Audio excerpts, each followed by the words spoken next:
penyerahan uang pengganti kerugian negara sebesar 13 triliun 255 miliar 244 juta 538.149 rupiah. Boleh kita berikan tepuk tangan sekali lagi?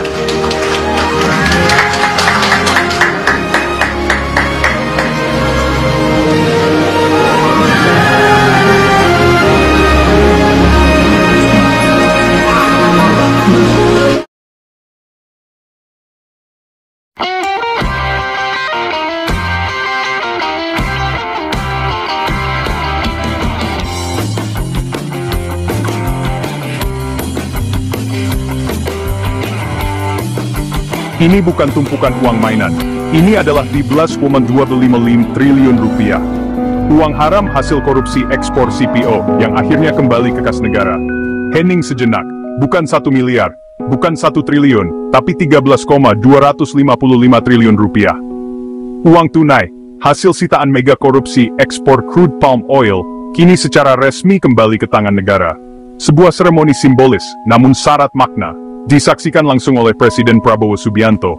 Jaksa Agung ST Burhanuddin menyerahkan tumpukan uang itu kepada Menteri Keuangan, Purbaya Yudi Sadewa.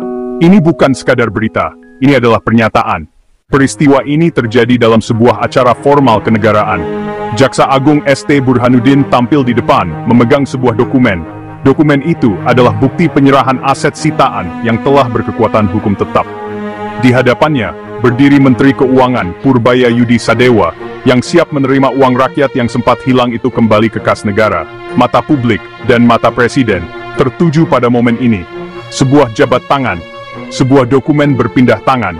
Di belakang mereka, tumpukan uang di Blabskolo 255 triliun itu dipamerkan secara terbuka.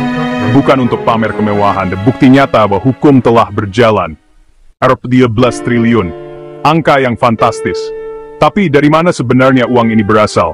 Uang ini adalah inti dari skandal ekspor CPO, sebuah kasus korupsi besar yang mengguncang industri kelapa sawit Indonesia. Kejaksaan Agung mengungkap adanya persekongkolan jahat. Para mafia bermain dalam pemberian fasilitas ekspor crude palm oil dan turunannya. Mereka seharusnya membayar kewajiban kepada negara, tapi mereka tidak. Mereka seharusnya mematuhi aturan Domestic Market Obligation O, tapi mereka melanggarnya. Akibatnya, negara rugi. Minyak goreng di dalam negeri sempat langka dan mahal.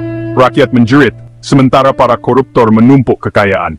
Tim penyidik Jaksa Agung bekerja dalam senyap, menyita aset, mengejar aliran dana, hingga akhirnya terkumpul belasan triliun rupiah. Uang ini bukan lagi milik koruptor. Uang ini adalah milik kita, milik negara. Dan kini, uang itu telah kembali. Penyerahan aset sitaan, biasanya urusan antar lembaga, antara Jaksa Agung dan Menteri Keuangan. Tapi kali ini, berbeda. Presiden Prabowo Subianto hadir, menyaksikan, mengawasi. Kembali serius dan megah, apa maknanya? Kehadiran seorang kepala negara dalam acara seperti ini adalah sebuah sinyal. Sinyal bahwa perang melawan korupsi adalah prioritas utama. Sinyal bahwa Presiden memberi backing penuh kepada aparat penegak hukum untuk tidak ragu, untuk tidak takut membongkar kasus-kasus besar. Ini adalah pesan bahwa era main-main dengan uang negara harus diakhiri. Kehadiran Presiden adalah simbol bahwa negara hadir dan negara tidak akan kalah oleh koruptor. Harap 15,255 triliun kini masuk ke dalam kas negara, diterima oleh Menteri Keuangan Purbaya Yudi Sadewa. Lalu, apa? Uang ini akan menjadi bagian dari anggaran pendapatan belanja negara APBN. Uang yang seharusnya digunakan untuk membangun jalan, uang yang seharusnya dipakai untuk subsidi, uang yang seharusnya membiayai sekolah dan rumah sakit, kini kembali ke posnya. Tugas berat Menteri Keuangan adalah memastikan uang ini digunakan sebenar-benarnya untuk kepentingan rakyat. Mengembalikan apa yang telah didigofkan. Pengembalian 12 triliun ini adalah kemenangan. Kemenangan hukum atas kejahatan, kemenangan rakyat atas para perampok. Tapi ini bukan akhir, ini baru permulaan.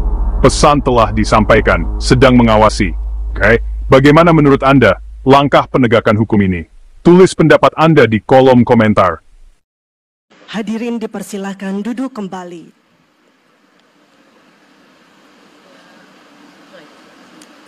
Yang terhormat Presiden Republik Indonesia, Bapak Prabowo Subianto, beserta hadirin tamu undangan yang kami hormati.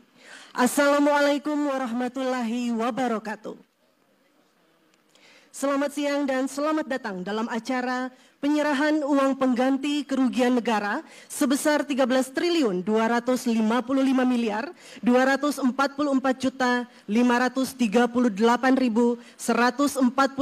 rupiah dalam perkara tindak pidana korupsi pemberian fasilitas ekspor CPO dan turunannya. Baik, Bapak dan Ibu hadirin yang kami hormati, kita akan mengawali acara dengan menyaksikan bersama penayangan video penanganan perkara tindak pidana korupsi pemberian fasilitas ekspor CPO dan turunannya. Selamat menyaksikan.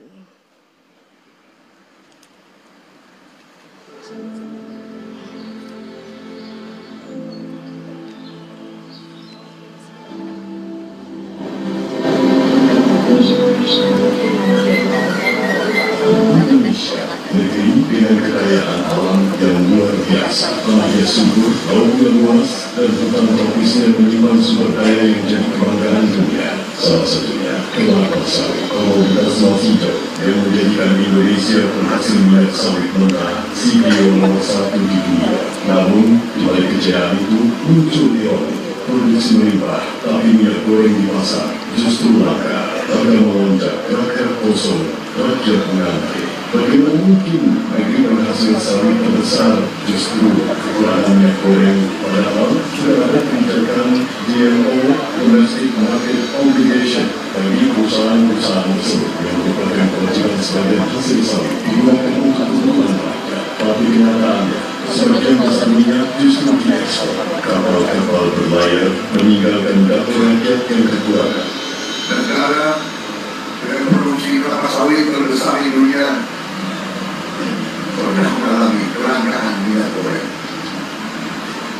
Ini aneh sekali, tidak masuk di akal sehat.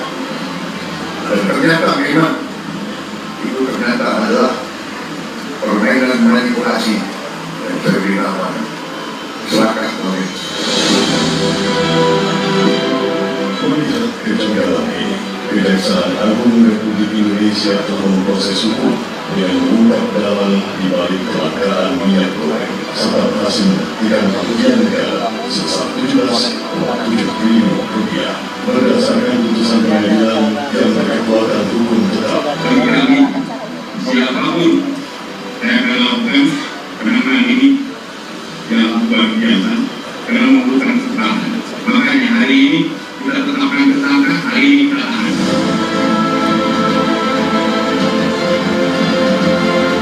Bahkan tegas pun diambil melalui penyitaan lebih dari 13,2 triliun berhasil diamankan untuk negara.